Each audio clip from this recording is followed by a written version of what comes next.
ओं नमः श्री जतिराजाय विवेकानंदसूरये सच्चित्सुखस्वरूपाय स्वामिने तापहारिणे।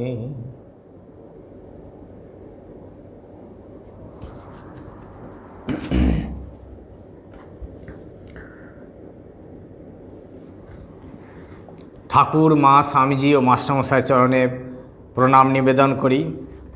আজকে আমরা গুরু শিষ্য সংবাদ অর্থাৎ শ্রী শরৎচন্দ্র চক্রবর্তীর রচিত স্বামী শিষ্য সংবাদ থেকে আমরা পাঠ করব। আজকে আমরা স্বামী শিষ্য সংবাদের যে অংশটি পাঠ করব সেটি হলো আলমবাজার মঠে ও বেলুড় মঠে প্রথম সন্ন্যাস ব্রতে দীক্ষিত হওয়ার কিছু জানা অজানা কথা। প্রথম আমরা আলমবাজার মঠে যে প্রথম সন্ন্যাস স্বামীজি দিয়েছিলেন কয়েকজন তাঁরই শিষ্যকে, সেই ঘটনায় আজকে প্রথম আমরা আলোচনা করব। যে সন্ন্যাস ব্রতে দীক্ষিত হওয়ার জন্যে স্বামীজি তার যে সমস্ত কয়েকজন চারজন শিষ্যকে সন্ন্যাস মন্ত্রে দীক্ষিত করেছিলেন, সেই ঘটনাটি যেরূপ স্বয়ং শিষ্য শরৎচন্দ্র চক্রবর্তী তিনি উপস্থিত থেকে এই সন্ন্যাস ব্রতের যিনি আচার্য হয়েছিলেন, পুরোহিত হয়েছিলেন, তারই মুখে তারই লিখিত তারই লেখনীতে আমরা যেভাবে পেয়েছি সেইটি আমরা প্রথম আলোচনা করব। শিষ্য লিখেছেন যে স্বামীজি প্রথমবার বিলাত হইতে ফিরিয়া যখন কলিকাতায় প্রত্যাগমন করেন তখন বহু উৎসাহী যুবক স্বামীজির নিকট যাতায়াত করিত। দেখা গিয়াছে সেই সময় স্বামীজি অবিবাহিত যুবকগণকে ব্রহ্মচর্য ত্যাগের বিষয়ে উপদেশ দিতেন এবং সন্ন্যাস অথবা আপনার মোক্ষ ও জগতের কল্যাণের জন্য কল্যাণার্থ সর্বস্ব ত্যাগ করিতে বহুধা উৎসাহিত করিতেন। আমরা তাহাকে অনেক সময় বলিতে শুনিয়াছি, সন্ন্যাস গ্রহণ না করিলে কাহারও যথার্থ আত্মজ্ঞান লাভই হইতে পারে না। তাহাই কেবল নহে, বহুজন হিতকর বহুজন সুখকর কোনো ঐহিক কার্যের অনুষ্ঠানও তাহাতে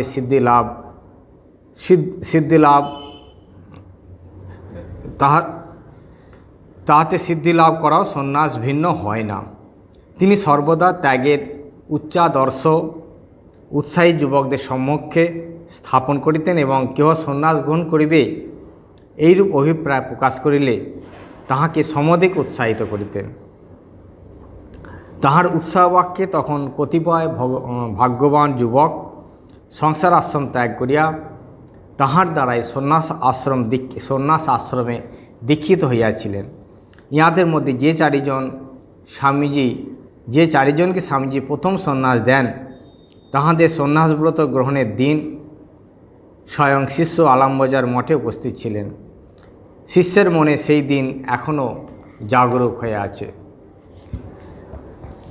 তার মধ্যে যারা ছিলেন তাদের নামগুলো তিনি তুলে ধরেছেন: স্বামী নিত্যানন্দ, স্বামী বিরজানন্দ, স্বামী প্রকাশানন্দ ও স্বামী নির্ভয়ানন্দ। এই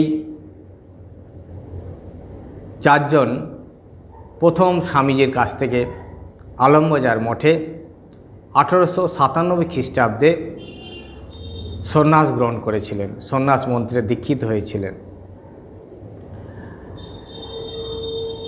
সেই ঘটনা এটাই আমরা এখানে স্মরণ করব।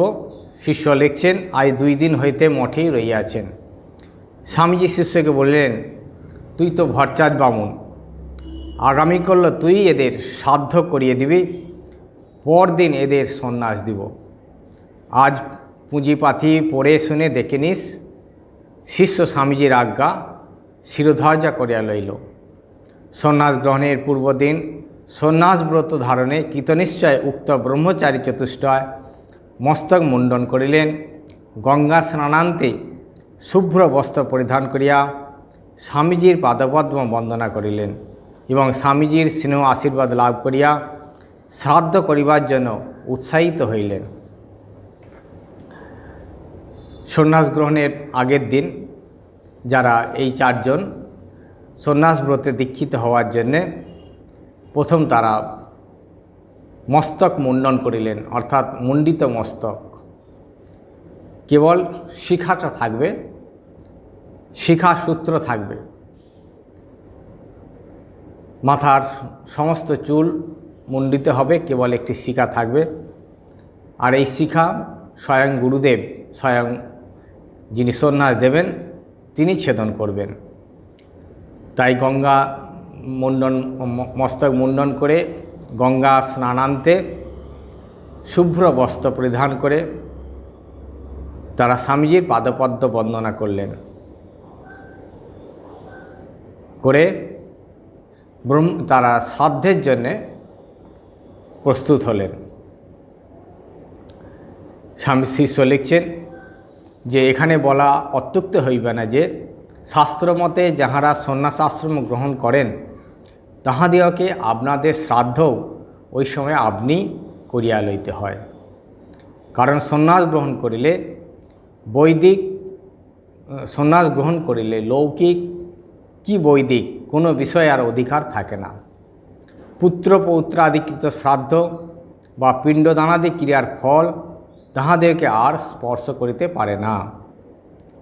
সেই জন্য সন্ন্যাস গ্রহণের পূর্বে নিজের শ্রাদ্ধ নিজেই করিতে হয়।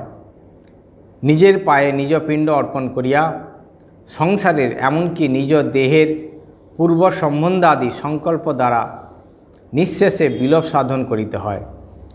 ইহাকে সন্ন্যাস গ্রহণের অধিবাস ক্রিয়া বলা যাইতে পারে। শিষ্য দেখিয়াছে স্বামীজি এই সকল বৈদিক ক্রিয়াকাণ্ডে সম্পূর্ণ বিশ্বাসী ছিলেন। শাস্ত্রমতে এই সকল ক্রিয়াকাণ্ড ঠিক সম্পন্ন না হইলে মহা বিরক্ত হইতেন। শিষ্য লিখছেন যে যাদের সন্ন্যাস হবে তারা সন্ন্যাসের আগের দিন মস্তক মুন্ডন করলেন। মস্তক মুন্ডন করে তারা শ্রাদ্ধাদি ক্রিয়া বৈদিক অনুযায়ী, বৈদিক নিয়ম অনুযায়ী, বৈদিক নিয়মে যেভাবে শ্রাদ্ধাদি ক্রিয়া সম্পন্ন করা হয় সেই শ্রাদ্ধাদি ক্রিয়া সম্পন্ন করিলেন।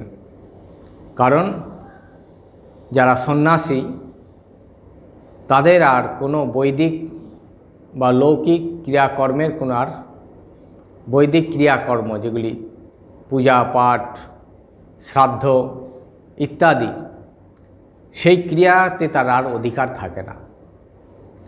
সেই জন্য বৈদিক যে পূজা, দুর্গা পূজা, সরস্বতী পূজা, এই সমস্ত যে ক্রিয়াকর্ম সেগুলি কিন্তু কোনো সন্ন্যাসীর অধিকার নেই বৈদিক ধর্ম অনুযায়ী, বৈদিক নিয়ম অনুযায়ী। এবং যে পিণ্ডদান আদি করা হয়, মৃত্যুর পরে শ্রাদ্ধের সময় যে পিণ্ডদান করা হয় বৈদিক নিয়ম অনুযায়ী, সেই বৈদিক নিয়মে যে পিণ্ডদান কোনো সন্ন্যাসীকে স্পর্শ করবে না। তাই সন্ন্যাসীর জন্যে কোনো রকম শ্রাদ্ধাদির করে যে পিণ্ডদান করা হয় সেই শ্রাদ্ধদানের সেই পিণ্ডদানের কোনো বিধি নেই, নিয়ম নেই। কারণ সন্ন্যাসীর জন্যে এই পিণ্ড সন্ন্যাসীকে স্পর্শ করতে পারবে না, কারণ এরা সমস্ত এই ক্রিয়ার ঊর্ধ্বে। জাগতিক যে ক্রিয়াকর্ম লৌকিক বৈদিক তার পারে চলে যায়। সেই জন্যে এই পিণ্ডদানের ফল সন্ন্যাসীকে স্পর্শ করে না। সেই জন্যেই এই সন্ন্যাস নেয়ার আগে শ্রাদ্ধ ক্রিয়া সম্পূর্ণ করে নিতে হয়। যখন ব্রহ্মচারী অবস্থায় থাকা হয় সেই ব্রহ্মচারী অবস্থায় এই শ্রাদ্ধ যেটি পিতামাতার, পূর্বপুরুষ এবং আত্মশ্রাদ্ধ অর্থাৎ নিজের শ্রাদ্ধ, এই নিজের শ্রাদ্ধ করে নিতে হয়, তবেই সন্ন্যাস মন্ত্রে দীক্ষিত হওয়া যায়। তাই আজকে এই আলমবাজার মঠে স্বয়ং স্বামীজি তাঁর যে শিষ্য যারা, এই 4 জন যুবক ব্রহ্মচারী যারা সন্ন্যাস মন্ত্রে দীক্ষিত হওয়ার ইচ্ছা প্রকাশ করেছেন, তাদের তিনি এই শ্রাদ্ধাদি ক্রিয়া সম্পূর্ণ করে তাদের সন্ন্যাস দেবেন, তারই প্রাক প্রস্তুতি। এটি হলো সন্ন্যাসের প্রাক যে ক্রিয়াকর্ম। সন্ন্যাসের পরে কিন্তু এই ক্রিয়াকর্ম আর থাকবে না, তাই এটি হলো সন্ন্যাসের পূর্বে এই সমস্ত ক্রিয়াকর্ম করার বিধি।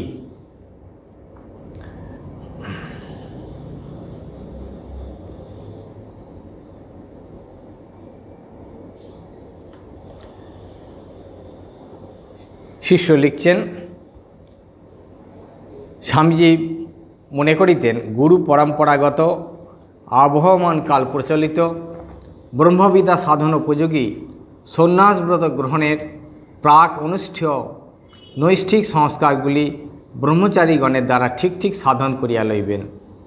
আমরা একথাও শুনিয়াছি যে পরমহংসদেবের অপ্রকট হওয়ার পর স্বামীজির সন্ন্যাস লইবার বিধিবদ্ধ পদ্ধতি যে সকল উপনিষদাদি শাস্ত্রে আছে, সে সকল আনাইয়া স্বীয় গুরু ভাতৃগণের সঙ্গে একত্রে ঠাকুরের ছবির সম্মুখে বৈদিক মতে সন্ন্যাস গ্রহণ করিয়াছিলেন। আমরা জানি ঠাকুর তাঁর শিষ্যদের তিনি জীবিত অবস্থায় থাকাতেই সশরীরেই তিনি যখন ছিলেন কাশীপুরে, তখনই তিনি তাদের সন্ন্যাসী করিয়া দিয়েছিলেন, গেরুয়া বস্ত্রও দিয়াছিলেন, কিন্তু কোনো আনুষ্ঠানিকভাবে সন্ন্যাস ব্রতে তারা দীক্ষিত হননি। প্রয়োজনও ছিল না, কারণ সবার জন্য এক নিয়ম নয়। ভগবান তিনি কোনো নিয়মের বশীভূত নন, তাই তিনি যে সন্ন্যাস দিয়েছিলেন, মন্ত্র দিয়েছিলেন, আজকে যেমন আমরা যেভাবে মন্ত্র দীক্ষা হয়, ঠাকুরের কিন্তু সেইভাবে প্রয়োজন ছিল না। তিনি বহুভাবে বহুজনকে দীক্ষা দিয়েছেন, কৃপা করেছেন।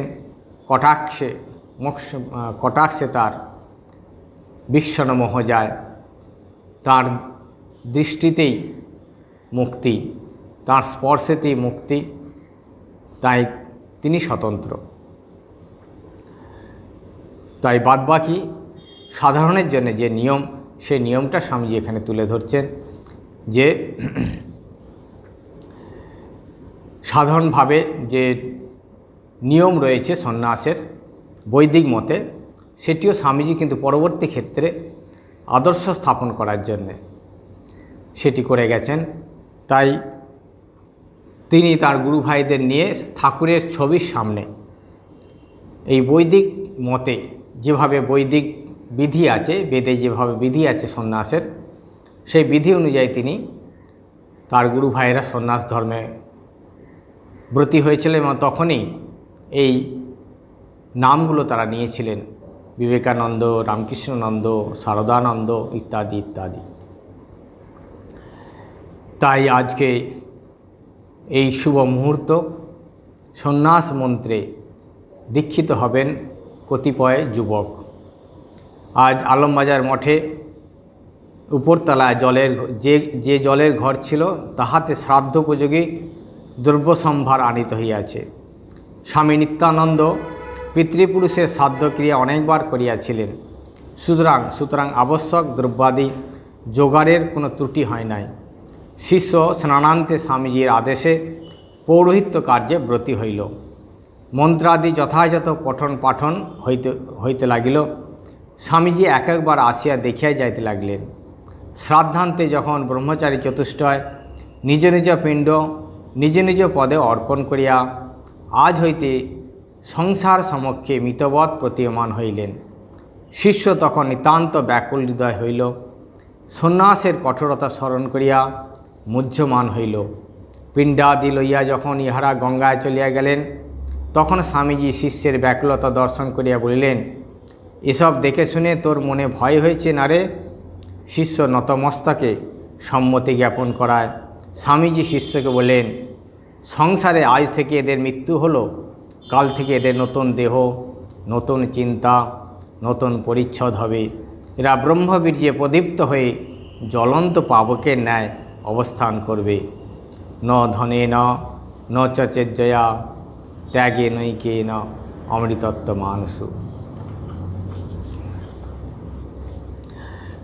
স্বামী শিষ্য লিখছেন যে শ্রাদ্ধের জন্যে যে প্রস্তুতি, স্বামী নিত্যানন্দ পিতৃপুরুষের অনেকবার শ্রাদ্ধাদি ক্রিয়া করেছেন, তাই তিনি যথাযথ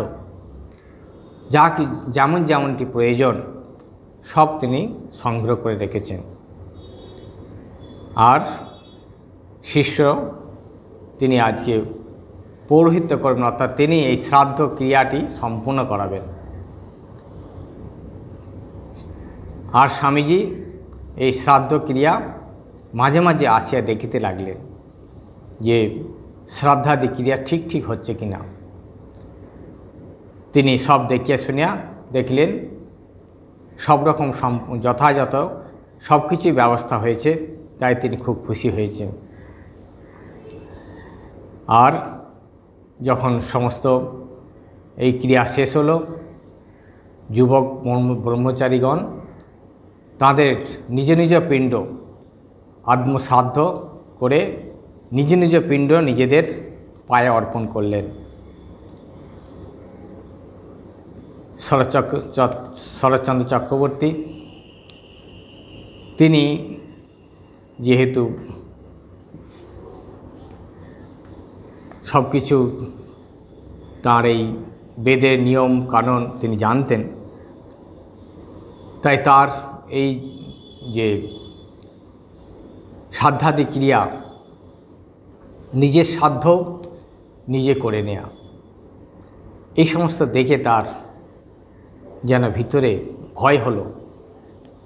অর্থাৎ যেভাবে এই জীবনকে উৎসর্গ করলেন এই ব্রহ্মচারীরা, খুব কঠোর নিয়ম। আজ থেকে তাদের যে তিনি সন্ন্যাস ব্রতে তারা গ্রহণ করতে চলেছে,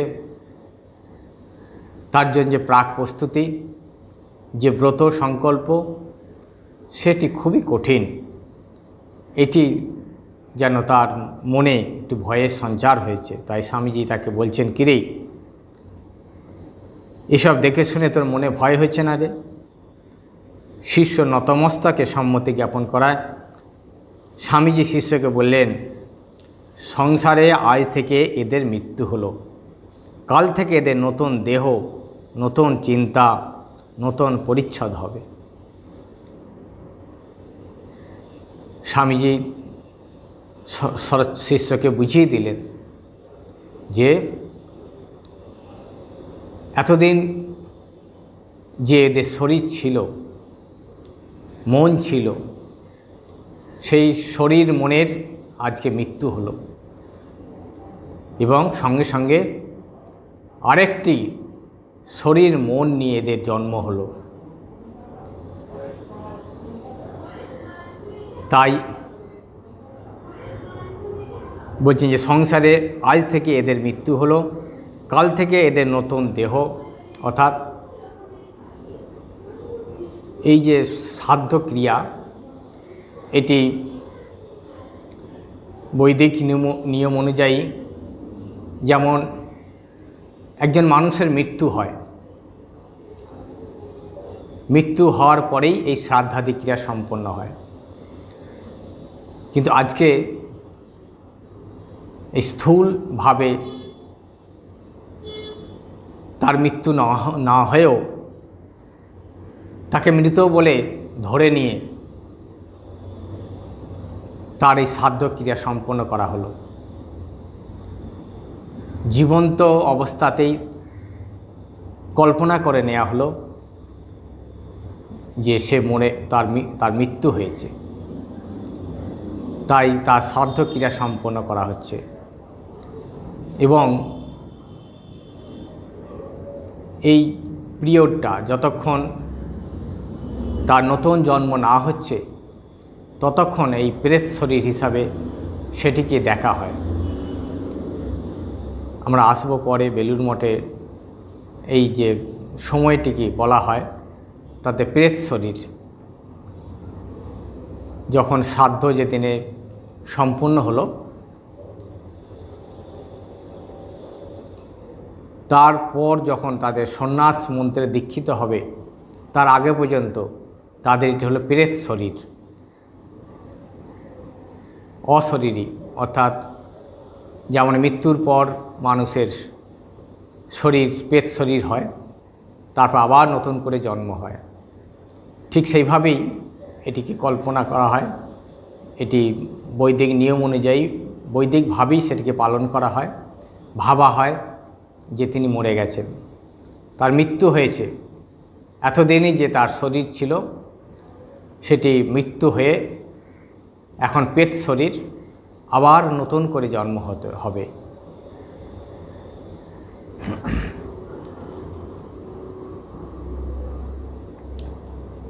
তাই স্বামীজি বলছেন, আজ থেকে এদের মৃত্যু হলো, কাল থেকে এদের নতুন দেহ, নতুন চিন্তা, নতুন পরিচ্ছদ হবে। তাই এতদিন তার যে নাম ছিল, যে শরীর ছিল, সেটি কল্পনা করা হয় সেটি মৃত্যু হয়েছে।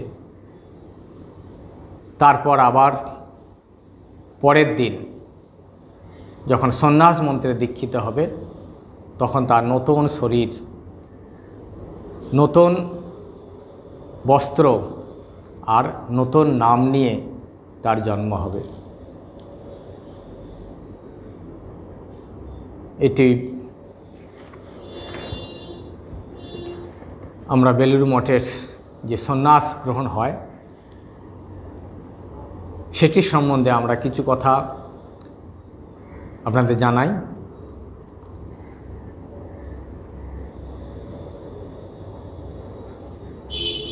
যে সমস্ত ব্রহ্মচারীরা এই আজকের দিনে, বর্তমান দিনে আকুমার ব্রহ্মচারী থেকে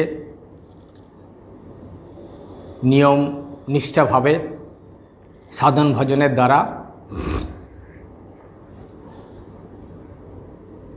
যারা সন্ন্যাস ধর্মের উপযুক্ত হয়, তাদেরকেই এই সন্ন্যাস মন্ত্রে দীক্ষিত করা হয়।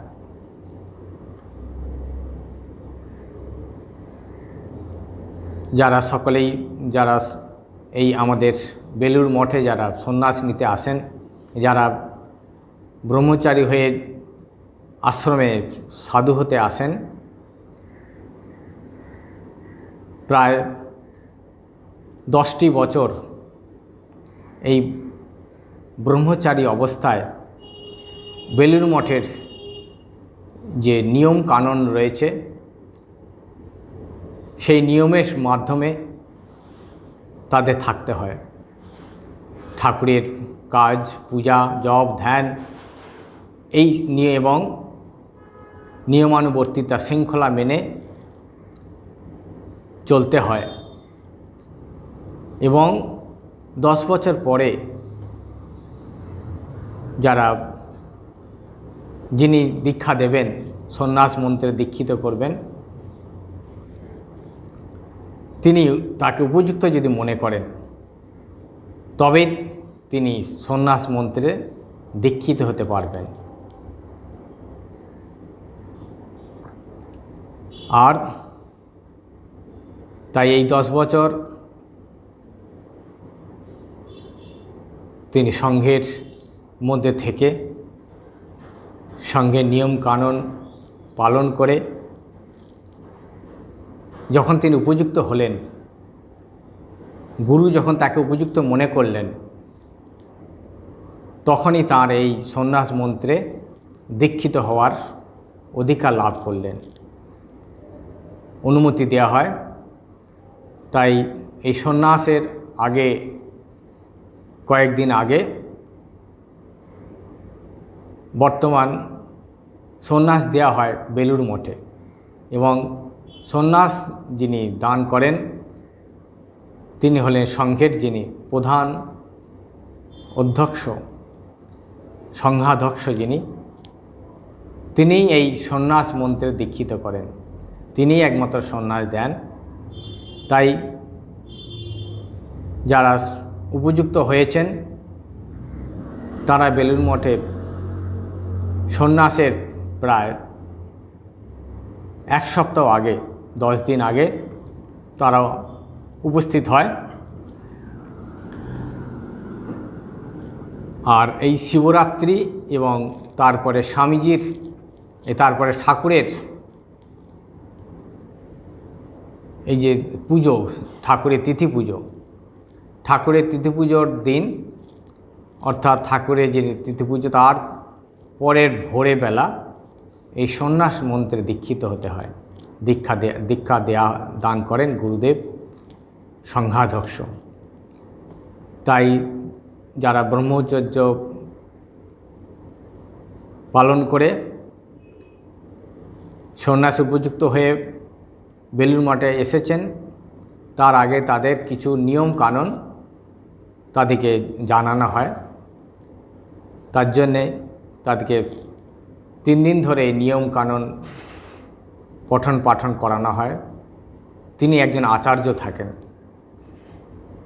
যিনি সংঘাধ্যক্ষ গুরু হবেন, গুরু এবং আচার্য, অর্থাৎ যিনি এই বৈদিক মন্ত্র পঠন পাঠন করাবেন, বৈদিক মন্ত্র উচ্চারণ করাবেন, তিনি হলেন আচার্য। তাই একজন আচার্য থাকবেন, আর প্রধান কাজটা হবে গুরুর সন্ন্যাস মন্ত্র। তাই স্বামীজির সময় প্রথম আলমবাজার মঠে হয়েছিল, তারপরে স্বামীজি বেলুড় মঠেও দিয়েছেন, এবং তারপর থেকে বেলুড় মঠেই পরম্পরাভাবে চলে আসছে। তখন সন্ন্যাস মন্ত্রে দীক্ষিত যারা হতেন তাদের সংখ্যা হয়তো কম ছিল, সেই তুলনায় আজকে ক্রমশ বেড়েছে। স্বামীজি প্রথম 4 জনকে দীক্ষা দিয়েছিলেন সন্ন্যাস মন্ত্রে, বেলুড় মঠে কিছু বেশি দিয়েছেন, আর বর্তমানে এই সন্ন্যাস মন্ত্রে দীক্ষিত হয় 30-35 জন। তাই একদিন হয় মুন্ডন, অর্থাৎ শ্রাদ্ধর আগের দিনে সকলকে মস্তক মুন্ডন করা হয়। মস্তক মুন্ডন করে গঙ্গা স্নান করে তারা এই হবিষান্ন গ্রহণ করেন, নিরামিষ গ্রহণ করেন, হবিষান্ন পালন করেন। কেবল টিকিটা থাকবে, শিখা থাকবে, শিখা ছেদন করবেন গুরুদেব। তাই শিখা ছাড়া মস্তক মুন্ডন করে তারা শ্রাদ্ধের আগের দিনে মস্তক মুন্ডন হয়, আর তারপরের দিন শ্রাদ্ধাদি ক্রিয়া আগের দিনের মতনই কোনো একজন পুরোহিত এসে একটি জায়গাতে মঠের মধ্যেই একটি আলাদা স্থানে, একটি নির্জন স্থানে সেটিকে চারদিকে ভালো করে ঘেরা হয়, ঘিরে দিয়ে যাতে লোকজন সেখানে কেউ যেতে না পারে, কারো প্রবেশ অধিকার থাকে না, কেবল পুরোহিত থাকেন সেখানে। আর এই ব্রহ্মচারীরা সেখানে শ্রাদ্ধ ক্রিয়া করেন। প্রথমে পিতৃপুরুষের শ্রাদ্ধাদি করে তারপর নিজের শ্রাদ্ধ নিজে করা হয়, আত্মশ্রাদ্ধ করে তারা পেরেশ্বরী লাভ করে। আর তারপরের দিন ঠাকুরের তিথি পুজো হয়ে যায়। তিথি পুজোর পরের দিন অর্থাৎ ভোরবেলা বেলুড় মঠে সেদিন রাত্রে কালী পুজো হয়, ঠাকুরকে কালী রূপে পুজো করা হয়। এটিও স্বামীজির সময় থেকে চলে আসছে। তাই রাত্রে কালী পুজো এবং ভোরবেলা এই সন্ন্যাস মন্ত্রে দীক্ষিত। বেলুড় মঠের নাট মন্দিরে, যেখানে এই ব্রহ্মচারীরা তাদের আহুতি দেবে, বৈদিক মন্ত্র উচ্চারিত করে তারা এই হোমকুণ্ডে আহুতি দেবে। তাই হোমকুণ্ড স্থাপন করা হয়। যেমন যেমন সংখ্যা থাকে সেভাবে একাধিক, একটা, দুটো, তিনটেও হোমকুণ্ড স্থাপন করতে হয়। করে সেখানে বৈদিক মন্ত্র উচ্চারণের দ্বারা সংকল্প মন্ত্রে তারা সংকল্প করেন সন্ন্যাস ব্রতে দীক্ষিত হওয়ার জন্যে, সন্ন্যাস ব্রত গ্রহণ করার জন্য। এই যে সংকল্প, সেই সংকল্পে তারা ঠাকুরের সামনে, গুরুর সামনে সংকল্প করেন। তাই এই বেলুড় মঠের সন্ন্যাসের দিন ভোরবেলা কেবল সেখানে সাধুদেরই অধিকার, সন্ন্যাসীরাই থাকবেন, আর সেখানে কেউ থাকবে না। কোনো ব্রহ্মচারী বা অন্য কোনো মানুষের, লোকের সেখানে প্রবেশের অধিকার নেই, কেবল সন্ন্যাসী। তাই সেটি একটি স্বর্গীয় পরিবেশ। সমস্ত মহারাজরা থাকবেন, প্রেসিডেন্ট মহারাজ, ভাইস প্রেসিডেন্ট মহারাজ, সাধারণ সম্পাদক মহারাজ, সহ সাধারণ সম্পাদক মহারাজ, সমস্ত সিনিয়র মহারাজরা এবং যত সন্ন্যাসী মহারাজ রয়েছেন, প্রায় 200-250 এই নাট মন্দিরে সন্ন্যাসের দিনে যেন পুরোটা লালে লাল হয়ে যায়। আর ব্রহ্মচারীরা মন্ত্র উচ্চারণ করে ওই দিনই স্বামীজি যেমন বললেন যে আজ থেকে এদের মৃত্যু হলো, কাল থেকে এদের নতুন দেহ। মৃত্যু আগেই হয়ে গেছিল, শ্রাদ্ধ যখনই করেছে শ্রাদ্ধের আগেই তাদের মৃত্যু হয়েছে। এতক্ষণ এদের পেট শরীর ছিল। এই যে সন্ন্যাস যখন হবে সেই দিন তারা বলছে নতুন শরীর নিয়ে, নতুন চিন্তা নিয়ে, নতুন পরিচ্ছদ নিয়ে তাদের জন্ম হলো। তাই এই আদর্শ যেটি, যে সর্বোচ্চ আদর্শ যেটি, সেটিকে পেতে গেলে আমাদের 3টি জন্মের প্রয়োজন হয়। একই শরীরের 3টি জন্ম হয়, নতুন নতুন জন্ম। প্রথম জন্ম হয় পিতামাতার কোলে, তারপরে জন্ম হয় উপনয়নে, অর্থাৎ ব্রহ্মচারী অবস্থায়, ব্রহ্মচর্যে, তারপরে হয় সন্ন্যাস। এই ত্রিজন্ম লাভের পর মনুষ্য জীবনের সার্থকতা হয়। মনুষ্য জীবনের যেটা চরম যে প্রাপ্তি, সর্বোচ্চ যে প্রাপ্তি, সর্বোচ্চ যে আদর্শ, সেটি হলো এই সন্ন্যাস আদর্শ। এবং নতুন শরীর হলো, নতুন মন হলো। আগের সমস্ত যে শরীর, আগের মন, সেগুলো সব আহুতি দেওয়া হয়, সেগুলি সব পিছনে ফেলে দিতে হয়। শিখা সূত্র সমস্ত ত্যাগ করতে হয়।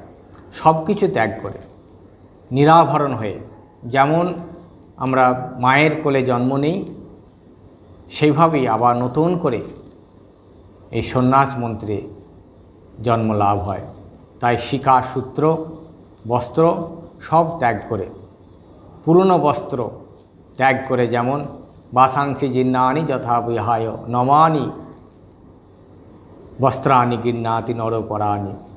যেমন কাপড় ছিঁড়ে গেলে কাপড় পাল্টানো হয়, আবার নতুন কাপড় পরা হয়। শরীর নষ্ট হয়ে গেলে আবার যেমন নতুন শরীর লাভ করা হয়, তেমনি এখানে সন্ন্যাস মন্ত্র এই পুরনো বস্ত্র, যেমন পুরনো বস্ত্র, পুরনো মন আর এই শরীর, পুরনো শরীর ছেড়ে নতুন মন, নতুন শরীর, নতুন নাম আর নতুন বস্ত্র, এই সন্ন্যাস গেরুয়া বস্ত্র, অর্থাৎ ত্যাগের বস্ত্র, ত্যাগের প্রতীক, ত্যাগ আর বৈরাগ্য। এই গেরুয়া হলো ত্যাগ আর বৈরাগ্যের প্রতীক। এই ত্যাগ আর বৈরাগ্যের প্রতীক অবলম্বন করে আর নতুন নাম নিয়ে এই বিবেকানন্দ, সচ্চিদানন্দ, রামকৃষ্ণানন্দ, শারদানন্দ, অর্থাৎ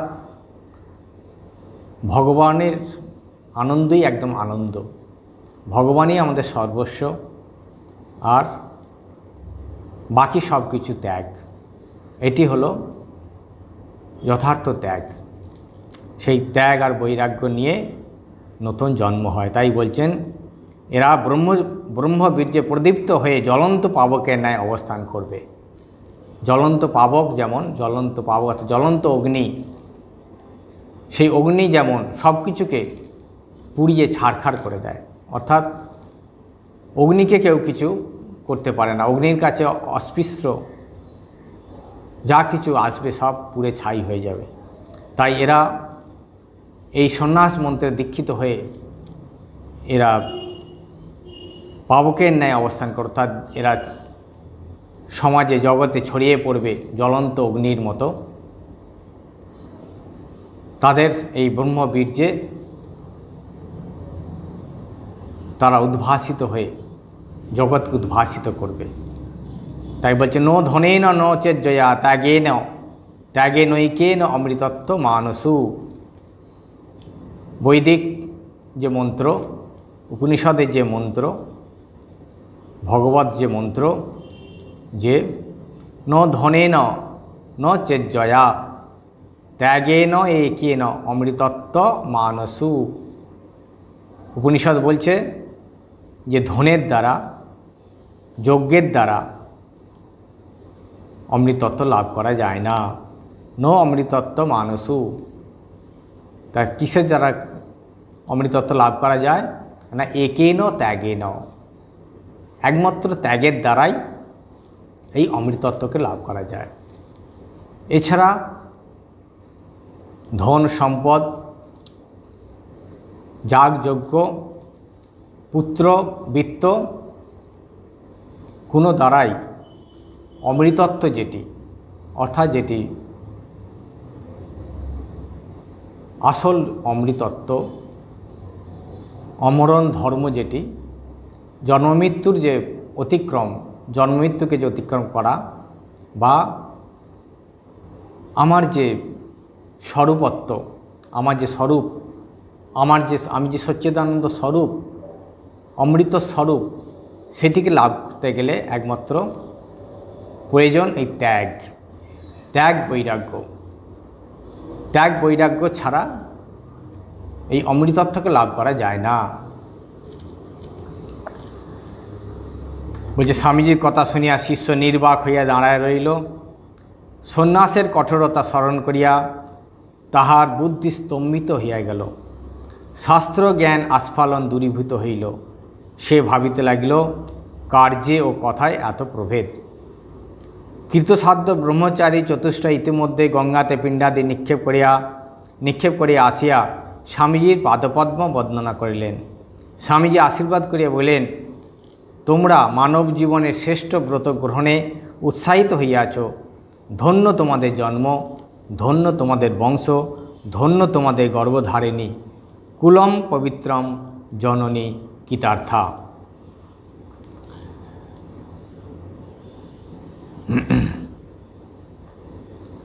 এই সাধ্য ক্রিয়ার পর এখনও সেই নিয়ম চলে আসছে যে কৃতসাধ্য, অর্থাৎ সাধ্য যখন শেষ হলো, সেই পিণ্ড, যে সমস্ত পিণ্ড অর্পণ করা হয়েছিল পিতৃপুরুষের উদ্দেশ্যে, মনে রাখতে হবে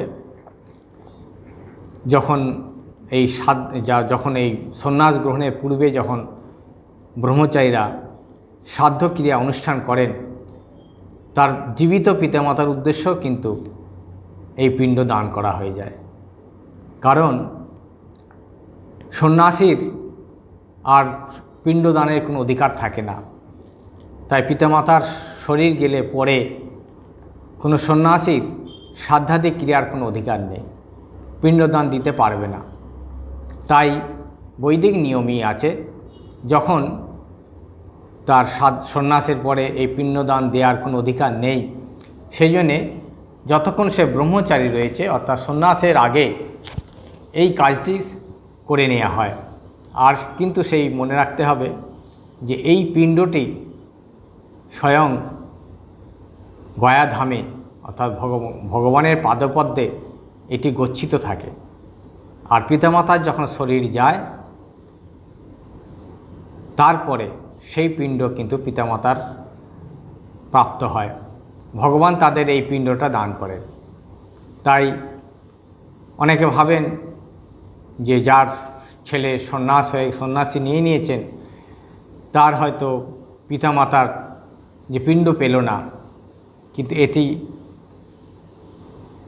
আমাদের মিশনের দিক থেকে এই নিয়মটি আগেই পালন করা হয়ে থাকে এবং সন্ন্যাসীর নিয়মই যারা সন্ন্যাস গ্রহণ করতে যান বৈদিক নিয়ম অনুযায়ী তাদের এই সাধ্যক্রিয়া করতে হয় এবং সেই পিণ্ডটি দান করতে হয় পিতামাতার উদ্দেশ্যে, তার পূর্বপুরুষের উদ্দেশ্যে। সবগুলো কিন্তু যথাযথভাবে যার উদ্দেশ্যে যেভাবে দেয়া হয় সেগুলি সব গচ্ছিত থাকে। যাদের শরীর চলে গেছে তারা সঙ্গে সঙ্গে পেয়ে যান, আর যাদের শরীর যায়নি তারা যখন শরীর যাবে তখন সে পিণ্ডটি পাবেন। তাই স্বামীজি বলছেন যে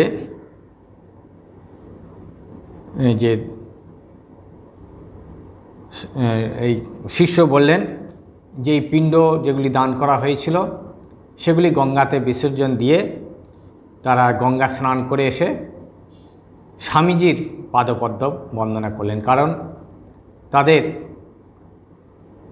তিনি সন্ন্যাস মন্ত্রে দীক্ষিত করবেন। তাই স্বামীজি খুব খুশি হয়েছেন, খুশি হয়ে বললেন, আশীর্বাদ করলেন, বললেন তোমরা মানব জীবনের শ্রেষ্ঠ ব্রত গ্রহণে উৎসাহিত হইয়াছ। ধন্য তোমাদের জন্ম, ধন্য তোমাদের বংশ, ধন্য তোমাদের গর্ভধারিণী, কুলম পবিত্রম জননীম কৃতার্থা। স্বামীজি বলছেন যে মানব জীবনের যে শ্রেষ্ঠ ব্রত, এইটি হলো শ্রেষ্ঠ ব্রত, অর্থাৎ সন্ন্যাস ধর্মে দীক্ষিত হওয়া। আমাদের চতুরাশ্রম যে রয়েছে ব্রহ্মচর্য, গার্হস্থ, বানপ্রস্থ আর সন্ন্যাস, তার মধ্যে এই সন্ন্যাস হলো শেষ এবং শ্রেষ্ঠ। তাই স্বামীজি বলছেন আর যারা এই 4টি আশ্রমের মধ্যে 2টি আশ্রমকে বেছে নেয়, ব্রহ্মচর্য আর সন্ন্যাস, গার্হস্থ আর বানপ্রস্থ, এই 2টি আশ্রমে যাদের প্রয়োজন হয়নি, যাদের মন চায়নি এই 2টি আশ্রমে প্রবেশ করতে, তাদের জীবন আরও ধন্য।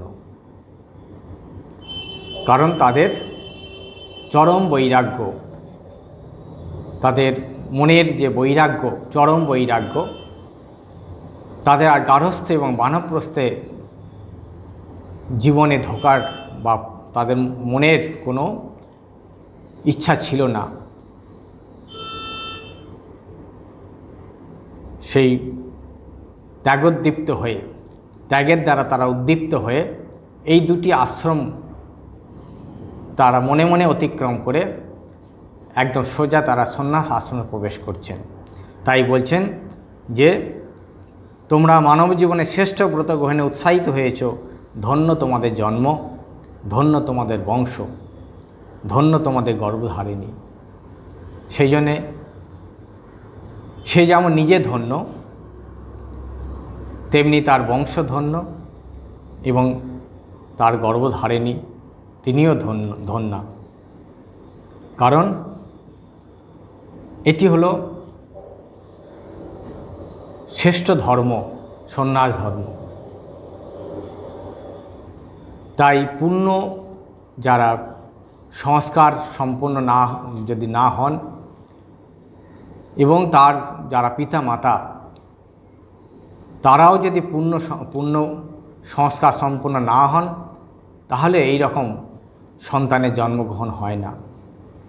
তাই উপযুক্ত যারা পিতা মাতা হন তাদের গর্ভেই বেশিরভাগ সাধারণভাবে এই রকম সংস্কার সম্পন্ন মানুষের জন্ম হয়, সেরকম সংস্কার নেই। পূর্ণ পিতামাতার গর্ভে তারা জন্মগ্রহণ করে, তাই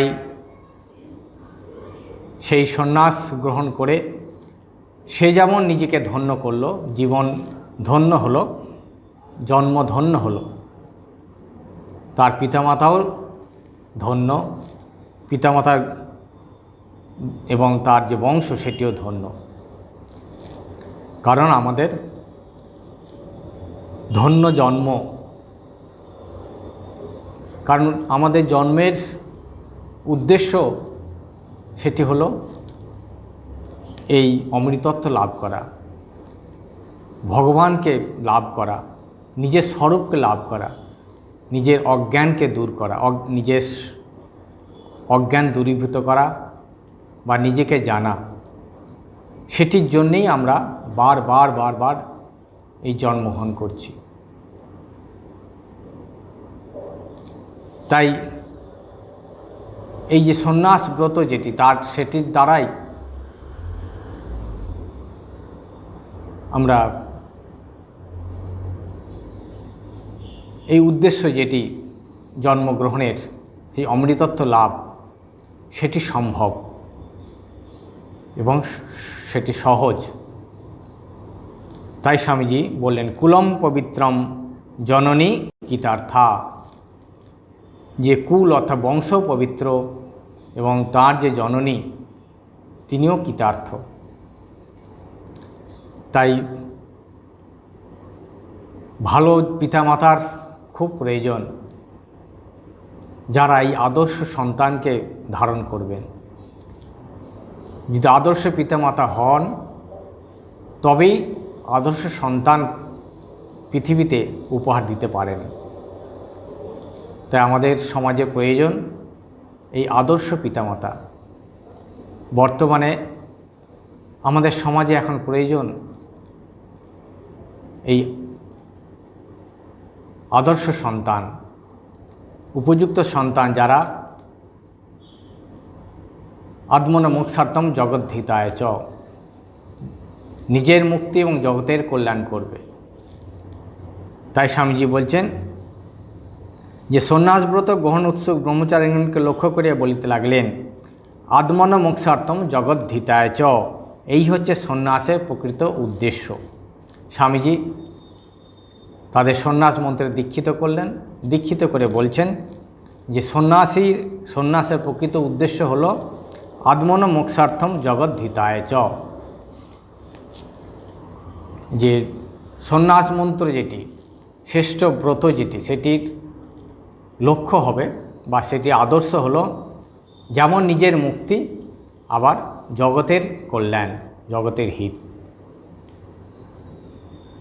তাই এই রকম মানুষ জগতের প্রয়োজন, যারা জগতের কল্যাণ করবে, সঙ্গে সঙ্গে নিজেরও মুক্তি হবে। তার জন্যই প্রয়োজন আদর্শ পিতামাতা।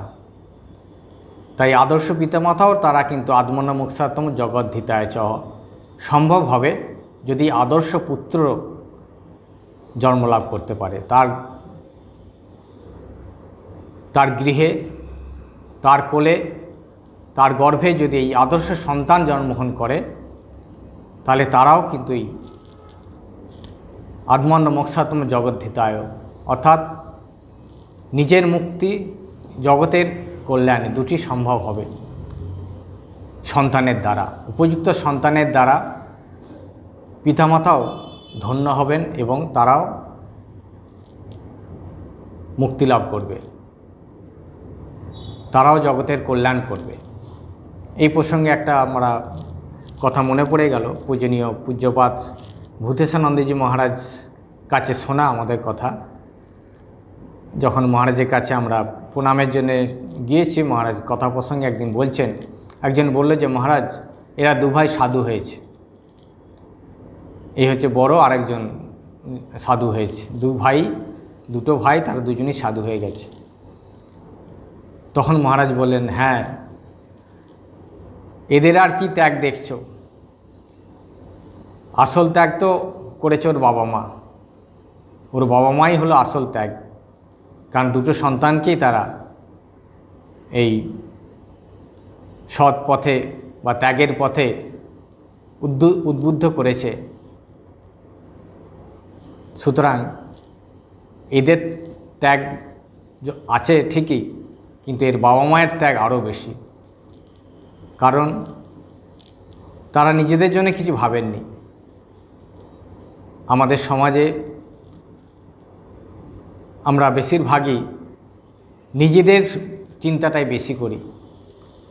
কারণ আমরা যারা সংসারী পিতা মাতা, তারা সন্তান চায় বা সন্তান তাদের ভবিষ্যতের কথা ভাববে বা সন্তানরা তার ভবিষ্যতে তাদের দেখাশোনা করবে, এই আশা নেই কিন্তু সন্তানের প্রতি তাদের আশা থাকে।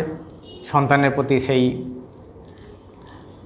সেটি তাদের সন্তানদের কাছে তাদের দাবি থাকে বা প্রত্যাশা থাকে যে আমাদের সন্তানরা আমাদের ভবিষ্যতে আমাদের দেখবে। কিন্তু যারা এইরকম কোনো কিছু ভাবনা করে না ভাবনা করে, তাদের ভাবনা না করে যাতে জগতের কল্যাণ হয়, যাতে তার সন্তানের কল্যাণ হয়, সেই ভাবনাই তাদের ভাবায়, তারাও কিন্তু এই ত্যাগের দ্বারা তারাও কিন্তু জগতের হিত করেন।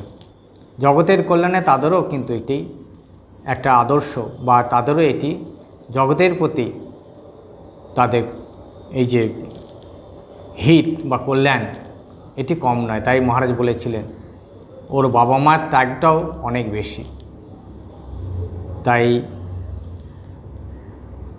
আমাদের সমাজের এই রকম বাবা মায়ের প্রয়োজন, যারা সন্তানকে উপযুক্ত পথে বা উচ্চ আদর্শে ত্যাগের জন্য প্রেরণা দেন। যদিও সেটির সংখ্যা কম, তবে আগেও ছিল, এখনও আছে, পরেও থাকবে। এই রকম ত্যাগী পিতা মাতাও এখনও রয়েছেন, যারা যথার্থই সন্তানকে সৎ পথে, সৎ উদ্দেশ্যে এবং ত্যাগের পথে প্রেরণ করেন। স্বামীজি বলেছিলেন সেই মাদ্রাসা যিনি তার সন্তানকে প্রথম থেকেই আত্মজ্ঞানের জন্য প্রস্তুত করেছিলেন, তত্ত্বমসি তত্ত্বমসি, তিনি হলেন আদর্শ গৃহিণী, যার সন্তানকে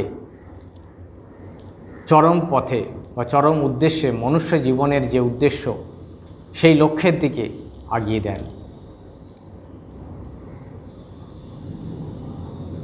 সেই জন্য প্রয়োজন এই রকম সৎ চরিত্রবান পিতামাতা এবং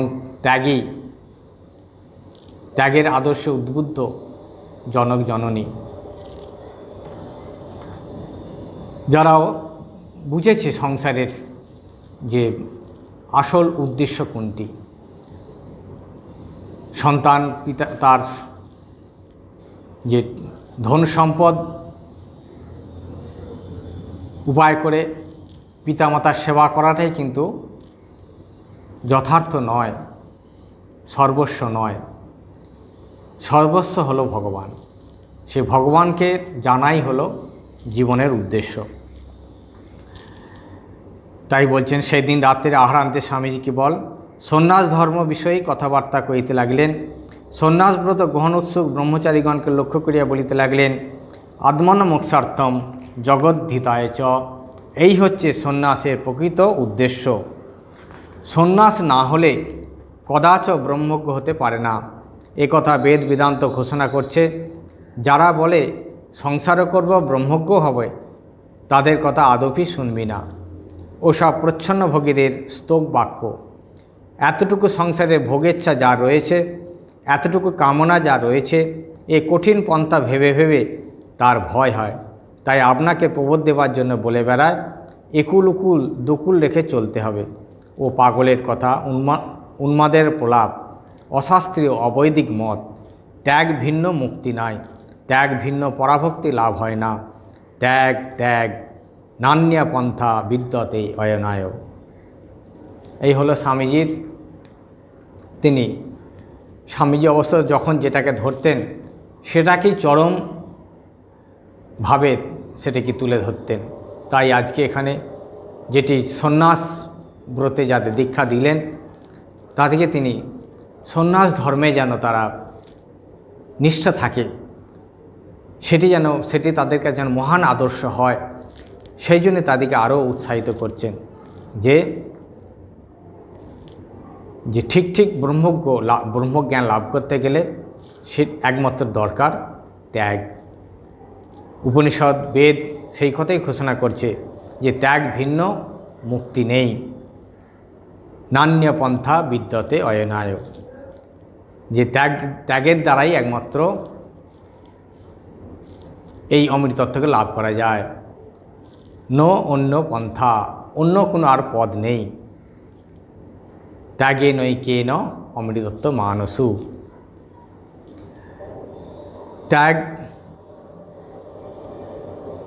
যেটি হলো সর্বস্ব ত্যাগ, ত্যাগ মানে হলো সর্বস্ব ত্যাগ। এই সন্ন্যাস মন্ত্রে যে দীক্ষিত হওয়া, সেটি হলো সর্বস্ব ত্যাগ করে কেবল ভগবানকে আদর্শ করা। তাই এটি খুব কঠিন পথ। আমাদের যে সমস্ত ভগবান লাভের জন্য পথ রয়েছে তার মধ্যে সন্ন্যাস ধর্ম হলো সবথেকে যেমন উচ্চ আদর্শ এবং পথটাও কিন্তু খুব কঠিন। তাই এটি খুব সতর্ক থাকতে হয়, খুব সাবধান থাকতে হয়, তা নাহলে এই কঠিন পথে চলা খুব কঠিন হয়। কারণ এখানে কোনো কম্প্রোমাইজ নেই, সর্বস্ব ত্যাগ। শারীরিক মানসিক স্থূল সূক্ষ্ম সবভাবেই এটি আদর্শ হলো ত্যাগ। তাই স্বামীজি বলছেন কর্মনাম কাম্যনাম কর্মনাম ন্যাসম সন্ন্যাসম কবয়েও বিদুহ। গীতাতেও আছে যে কাম্যকর্মের ন্যাস হলো সন্ন্যাস, আর সেটি হলো ত্যাগ। যারা পণ্ডিত, যারা জ্ঞানী, তারা বলে গেছেন যে সমস্ত কামনা ত্যাগই হলো সন্ন্যাস। কোনো কামনা থাকবে না, নিষ্কাম, সব কিছু নিষ্কাম। মনের মধ্যে কোনো কামনা থাকবে না, একমাত্র ঈশ্বর কামনা, ঈশ্বর বাসনা, ঈশ্বর কামনাই হলো কামনা। আর ধন জন গৃহ সম্পদ আত্মীয় স্বজন কোনো কিছুতেই কামনা থাকবে না।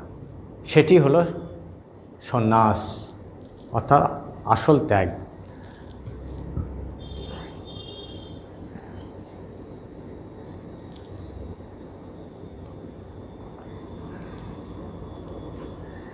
তারপরে শিষ্য বলছেন, মহাশয় সন্ন্যাসের কোনরূপ কালাকাল বা প্রকারভেদ আছে কি?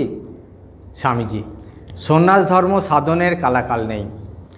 শ্রুতি বলছেন যদ হরেব বিরজেত তদ হরেব প্রব্রজেত।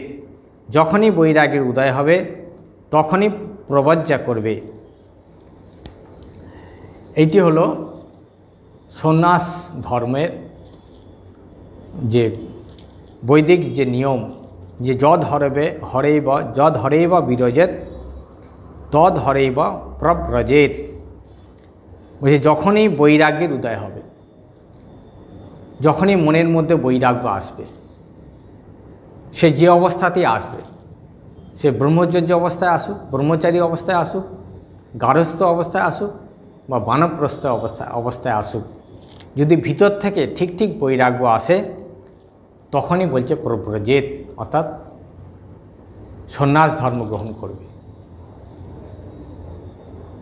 অর্থাৎ যখন মানুষের মনে এই ভোগ করতে করতে মনের মধ্যে যে বাসনা ছিল, সেই বাসনা যখন ভোগ করতে করতে যখন একটা সময় যখন আসে কারো, যখন তার মনে বৈরাগ্য হয়, অর্থাৎ এই সংসারের যে বাসনা, এতদিন যেভাবে সংসার ভোগ করে এসেছে, এই কামনা বাসনা, সেটিতে যখন তার বৈরাগ্য হয়, উপনিষদ বলছে পরিশ্য লোকান কর্মচিতান নির্বেদ মায়াত নাস্ত্য কৃতকৃতেন সবিদ্যান গুরুম এব বিগচ্ছেদ। যখন বলছেন যে যখন কেউ এই সংসারকে পরিশ্য লোকান, এই লোক জগৎ সংসার, সেটিকে যখন তার সে ভালো করে অনুভব করলো, উপলব্ধি করলো যে এই সংসারে শান্তি নেই, সুখ নেই, এই সংসারে কোনোটাই স্থায়ী নয়, নিত্য নয়, যখন তার মনের মধ্যে একদম ঠিকভাবে অনুভব হলো, বোধ হলো, বই পড়ে নয়, শুনে নয়, অনুভব করে যখন সে জানলো যে সত্যিই তো যে এই সংসারে সুখ নেই, তো কোথায় সুখ, কিসে সুখ, আত্মীয় স্বজন, স্ত্রী পুত্র পিতা মাতা, কোথাও তো শান্তি নেই, সুখ নেই। তার মনে এই যে বৈরাগ্য হলো যে কোথায় গেলে তাহলে শান্তি পাওয়া যাবে, তখন সে গুরুর সন্ধানে যাবে যে কোথায় গেলে আমি আমার মনের যথার্থ উত্তর পাব, কোথায় গেলে যে প্রকৃত যে শান্তি বা সত্য বস্তু, নিত্য বস্তু, সেটিকে জানতে পারব। তখন সে ওই গুরুর সন্ধান করবে বা উপযুক্ত জায়গায় গিয়ে এই সংসারের যে ভোগ বাসনা ত্যাগ করে তখন সে পরব্রজেত অর্থাৎ সন্ন্যাস গ্রহণ করবে। যদি সম্ভব হয় সংসার থেকে সে বেরিয়ে যাবে, সংসার ত্যাগ করে নির্জনে গিরি গুহা বা কোনো আশ্রমে সেখানে গিয়ে যেখানে ভগবানকে ডাকতে পারবে, ভগবানের অনুকূল পরিবেশে ভগবান চিন্তা করতে পারবে, ভগবানকে আশ্রয় করতে পারবে, সেই রকম জায়গায় গিয়ে ভগবত অনুধ্যানে জীবনযাপন করবে। তা যদি সে গৃহস্থ হয়, সে গৃহস্থ যদি তার সেরকম মনের মধ্যে বাসনা, যদি বৈরাগ্য আসে যে ঈশ্বরই একমাত্র সত্য, তখন সে ইচ্ছা করলে সন্ন্যাস গ্রহণ করতে পারে, অর্থাৎ ভগবানের জন্য সব কিছু ত্যাগ করতে পারে। সন্ন্যাস মানে ত্যাগ করা, ভগবানের জন্য সব কিছু ত্যাগ করে ভগবানের শরণ নেওয়া।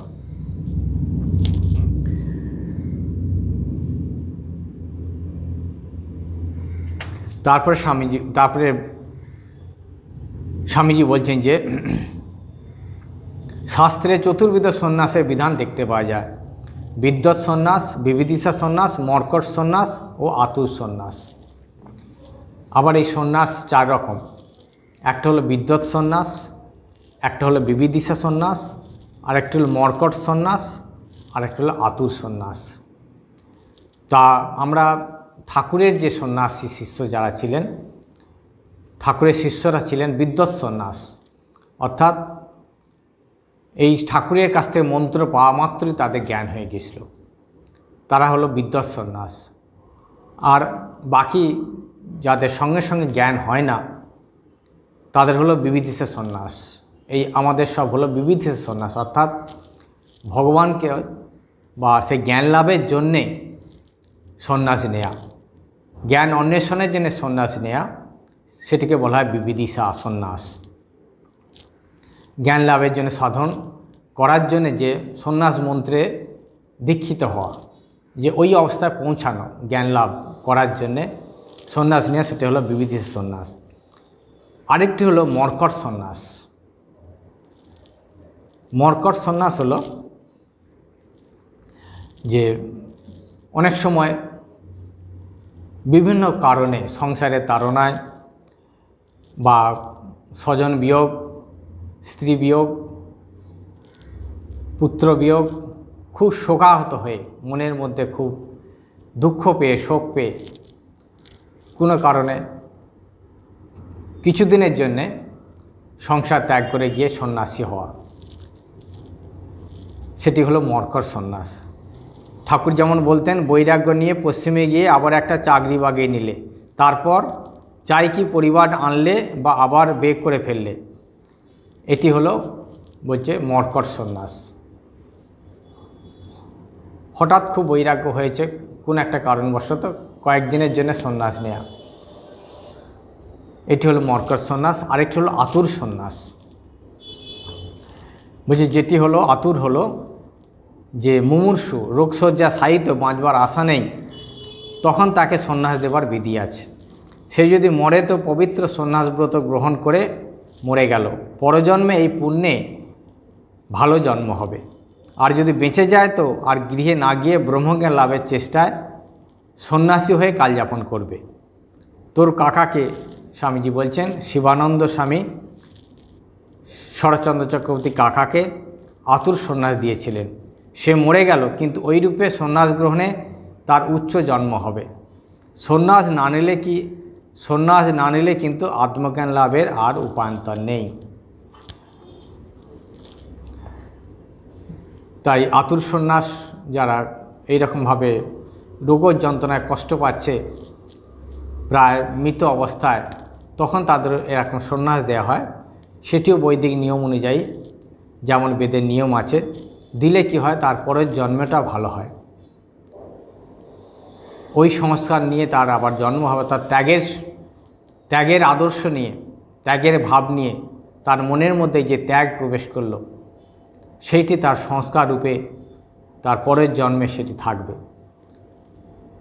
তাই তার পরের জন্মটা ভালো হবে। অথবা যদি বেঁচেও যায়, শরীর যদি না যায়, তাহলেও সে এই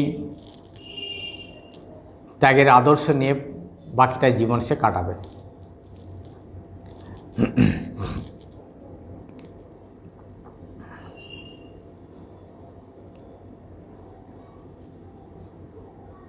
তাই স্বামীজি বলছেন যে আমাদের এই জীবনে ত্যাগই হলো একমাত্র আদর্শ। সকলেরই প্রয়োজন এই ত্যাগের আদর্শকে অনুসরণ করা। যেমন সন্ন্যাসীর, যিনি সন্ন্যাস মন্ত্রে দীক্ষিত হলেন, সন্ন্যাস ধর্ম যিনি গ্রহণ করেছেন, তার যেমন চরম আদর্শ হলো ত্যাগ। সে সব কিছুকে ত্যাগ করে একমাত্র ঈশ্বর শরণাপন্ন, ঈশ্বর ভাবাপন্ন, ঈশ্বরই তার একমাত্র আদর্শ। তেমনি যারা সংসারে রয়েছে, তাদেরও এই ত্যাগের আদর্শকে গ্রহণ করতে হবে। তবেই তারাও ক্রমশ এই ত্যাগের পথকে অনুসরণ করতে পারবে। যদিও এই জন্মে কারো চরম আদর্শ যেটি সন্ন্যাস ধর্ম, সেটিকে লাভ করতে নাও পারে, পরের জন্মে তারা এই ত্যাগের আদর্শ নিয়ে জন্মগ্রহণ করবে এবং তারা ক্রমশ এই ত্যাগের পথকে তারা বেছে নেবে। তাই যেমন সন্ন্যাস আশ্রম যেটি, সেটি হলো চরম আদর্শ। স্বামীজি সব আদর্শকে তিনি স্থান দিয়েছেন। তিনি অন্য জায়গায় বলেছেন যে একজন সন্ন্যাসী, তার যে আদর্শ সেটিকে তার অনুসরণ করতে হবে, তার যে উচ্চ আদর্শ। আবার একজন গৃহী, তার যে উচ্চ আদর্শ, সেই উচ্চ আদর্শ যদি সে ধরে রাখতে পারে, আদর্শ করতে পারে, সেও কিন্তু ক্রমেই সেই জায়গায় পৌঁছাতে পারবে। তবে এই সন্ন্যাসীর আদর্শ, সেটি হলো খুব উচ্চ আদর্শ, কঠিন পথটাও কঠিন। সেটিতে আমাদের জীবনের উদ্দেশ্য যেটি, সেই আত্মজ্ঞান, ঈশ্বর অনুভূতি বা ব্রহ্মজ্ঞান, সেটি একটু সহজে হয়, সেটি একটু তাড়াতাড়ি সেটি সম্ভব হয়, কিন্তু পথটা খুব কঠিন। আমরা যেমন পাহাড়ের যখন আমরা চূড়ায় যদি পৌঁছাতে চাই, যেমন খুব চড়াই পথে যেতে হয়, গেলে তাড়াতাড়ি পৌঁছানো যায়। আর যদি ঘুর পথে যাই, কলমবরা পথে, সেটি একটু দেরি হয়। তাই এই সন্ন্যাসীর পথটা হলো এই চড়াই পথ। পৌঁছানো যাবে তাড়াতাড়ি, কিন্তু কঠিন পথ, একবার পদস্খলন হলে একবার নিচে চলে যেতে হয়। তাই কঠিন পথ, কিন্তু সুসহ, এবং সেটি কিন্তু একটু তাড়াতাড়ি পৌঁছে যাওয়া যায়। তাই স্বামীজি এই পথটাকে তিনি, যারা সন্ন্যাস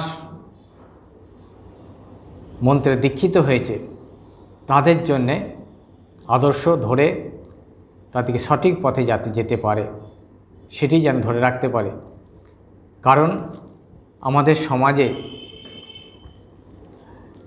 এটি জগতে সব রকম যদি আমাদের মানুষ না থাকে, তাহলে কিন্তু আমাদের ব্যালেন্স থাকবে না।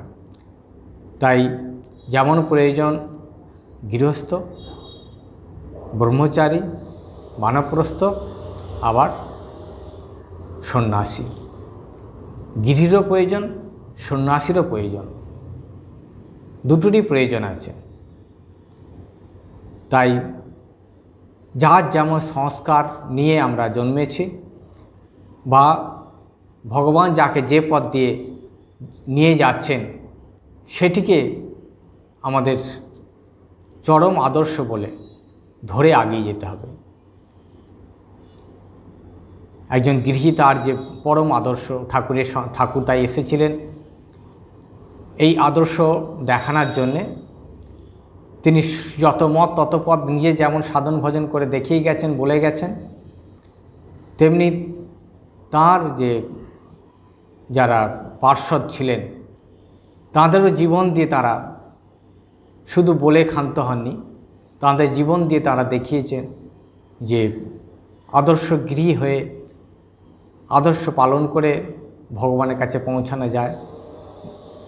নিজেদের যে যথার্থ যে আত্মজ্ঞান, যে স্বরূপ ঈশ্বর অনুভূতি, সেটি সম্ভব হয়।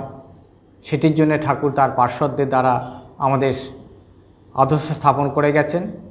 আবার সন্ন্যাসীদের দ্বারাও তিনি আদর্শ স্থাপন করে গেছেন। তাই এই যুগে ঠাকুর হলেন আমাদের পথপ্রদর্শক, মহাপথপ্রদর্শক, স্বামীজিও পথপ্রদর্শক, যে প্রত্যেকের জন্যেই আজকে আমাদের সামনে তাদের আদর্শ দিয়ে গেছেন। যার যেটি মনের অভিরুচি, যার যেটি ভালো লাগে এবং যার যেটি সামর্থ্য, সে যদি সেই পথ ধরে চলতে থাকে, তাহলে সকলেই কিন্তু আমরা, সময়ের ব্যবধান হতে পারে, আগে পরে হতে পারে, কিন্তু লক্ষ্যে আমরা সবাই পৌঁছাবো। তাই আজকে আমরা স্বামীজির যে সন্ন্যাস ব্রতে দীক্ষিত করে তিনি সন্ন্যাস আদর্শকে সকলের সামনে উচ্চ আদর্শ দিয়ে তুলে ধরেছেন, এবং যাতে এই সমাজের যে ব্যালেন্স, সেটিও যেন বজায় থাকে। তাই তিনি তার যুবক সম্প্রদায়ের প্রতি তার আহ্বান ছিল। যুবকদের তিনি উৎসাহ দিতেন। তিনি দেখতেন যাদের মধ্যে একটু ত্যাগের ভাব আছে, যাদের মধ্যে একটু ভোগের বাসনা কম আছে, যারা কিছুটা সামর্থ্য হয়েছে, যোগ্য হয়েছে, তাদের তিনি এই উচ্চ আদর্শে উৎসাহিত করতেন, তাদেরকে প্রেরণা দিতেন যে সন্ন্যাস আশ্রম হলো সর্বোচ্চ আশ্রম, এবং তাতে যাতে তারা উৎসাহিত হন তার জন্য প্রেরণা দিতেন। আজকেও স্বামীজি তিনি সেই আদর্শ, সেই উচ্চ আদর্শ যুবকদের প্রতি, যাদের মধ্যে সেই ত্যাগের ভাব রয়েছে, তাদের তিনি প্রেরণা দিচ্ছেন। তিনি অশরীরী বাণী হয়ে সমাজের যুবকদের তিনি উদ্বুদ্ধ করছেন। তাই এই যুবকরা এই যে উচ্চ আদর্শ সন্ন্যাস সেটিকে আদর্শ বেছে নিচ্ছে। তারা এই সন্ন্যাস আদর্শ গ্রহণের জন্য ছুটে আসছে। শুধু বেলুড় মঠেই নয়, সর্বত্র যেখানে যেখানে এই সন্ন্যাস আশ্রম রয়েছে বা সন্ন্যাসের অনুকূল পরিবেশ রয়েছে, তারা সেখানে ছুটে যাচ্ছে এবং এটিরও প্রয়োজন রয়েছে। যেমন আদর্শ গৃহীরও প্রয়োজন রয়েছে। যদি আদর্শ গৃহী না হয় তাহলেও কিন্তু সমাজের এই যে ধর্ম যেটি, সেই ধর্ম আমাদের আস্তে আস্তে সমাজ ধর্মচ্যুত হয়ে যাবে। তাই ঠাকুর, মা, স্বামীজি তাঁদের এই যে অনুপ্রেরণা, তাঁদের আদর্শ, তারা এই জগতে সব রকম মানুষকে তিনি প্রেরণা দিচ্ছেন। আদর্শ গৃহী এখনও আগেও ছিল, এখনও আছে, পরেও থাকবে। যারা আমাদের এই সমাজে ঠাকুরের সন্তানরা যেভাবে গৃহী যারা শিষ্য ছিলেন, ঠাকুরের পার্ষদ ছিলেন, তারা যেভাবে আদর্শ দেখিয়ে গেছেন, অনেকে সেই আদর্শকে অনুসরণ করে তাদের জীবনকে ধন্য করছে। তাদেরও যেমন ঠাকুর, মা, স্বামীজি প্রেরণা দিচ্ছেন, তেমনি এই যারা সন্ন্যাসী হতে আসছে, সন্ন্যাস পথে যারা জীবন উৎসর্গ করছে, আত্মান মোক্ষার্থম জগদ্ধিতায় চ, এটি কিন্তু সবার জন্যেই, শুধু সন্ন্যাসীদের জন্য নয়, গৃহীদেরও এটি আদর্শ। ত্যাগের দ্বারাই জগতের কল্যাণ, ত্যাগ ছাড়া কিন্তু জগতের কল্যাণ হতে পারে না। তাই ঠাকুর, মা, স্বামীজির যে এই যে আদর্শ ত্যাগ, সেই ত্যাগ দেখানোর জন্যেই এই যুগে ভগবানের আবির্ভাব হয়েছিল। ভগবানের অবতারত্ব গ্রহণ করেছিলেন এই পৃথিবীতে ত্যাগের আদর্শকে প্রতিষ্ঠিত করার জন্যে। তাই আসুন আমরা সকলেই ঠাকুর, মা, স্বামীজির যে ত্যাগের আদর্শ, সেই ত্যাগের আদর্শকে স্মরণ করে আমরা তাঁদের প্রদর্শিত পথে আমাদের নিজ নিজ ধর্মে, স্বধর্মে আমরা থেকে আমরা যেন আমাদের আদর্শকে সামনে রেখে আমরা চলতে পারি। আমরা একসাথেই চলছি, আগে পরেই যাই হোক কেন কেন প্রত্যেকের রাস্তা আমরা যদি ধরে থাকি, আপনার আদর্শ আপনার পথ, আমার আদর্শ আমার পথ, আমরা যদি ধরে চলতে পারি, তাহলে ঠাকুর, মা, স্বামীজি আমাদের এই পথের চলার শক্তি দেবেন, প্রেরণা দেবেন এবং ঠিক ঠিক পথ দেখিয়ে আমাদের তাঁর চরণে, তাঁর আশ্রয়ে আমাদের পৌঁছে দেবেন। এটি আমাদের দৃঢ় বিশ্বাস এবং সেই বিশ্বাস নিয়েই আমরা যেন চলতে পারি যে প্রত্যেকের জন্যই ঠাকুর, মা, স্বামীজি আমাদের আদর্শ। সকলকেই ঠাকুর, মা, স্বামীজি তাঁদের আদর্শে উদ্বুদ্ধ করে তারা যাতে আমরা সেই রাস্তায় চলতে পারি, তার জন্যে সব সময় তাঁর কৃপা বাতাস বয়ে চলেছেন। ঠাকুর বলছেন, কৃপা বাতাস তো বইছেই, কেবল পাল তুলে দেওয়া।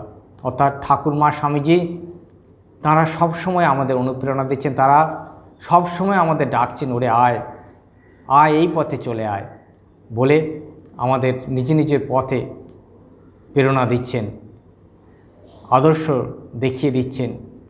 তাই আমরা আমাদের আদর্শ থেকে যেন চ্যুত না হই, ঠাকুর, মা, স্বামীজির কাছে প্রার্থনা করি আমরা যেখানে রয়েছি সেখান থেকেই আমাদের নিজ নিজ আদর্শে আমরা যেন চলতে পারি, চলে আমাদের জীবন সার্থক করতে পারি। তবেই আত্মান মোক্ষম জগৎ হিতায় চ, নিজেদের মুক্তি এবং জগতের কল্যাণ হবে। ঠাকুর, মা, স্বামীজির কাছে প্রার্থনা করি তিনি আমাদের সকলের কল্যাণ করুন, আমাদের সকলের সদ্বুদ্ধি দিন এবং আমাদের হাত ধরে সৎ পথে নিয়ে যান। ওম শান্তি শান্তি শান্তি। হরি ওম তৎসৎ। শ্রীরামকৃষ্ণার প্রণমস্তু।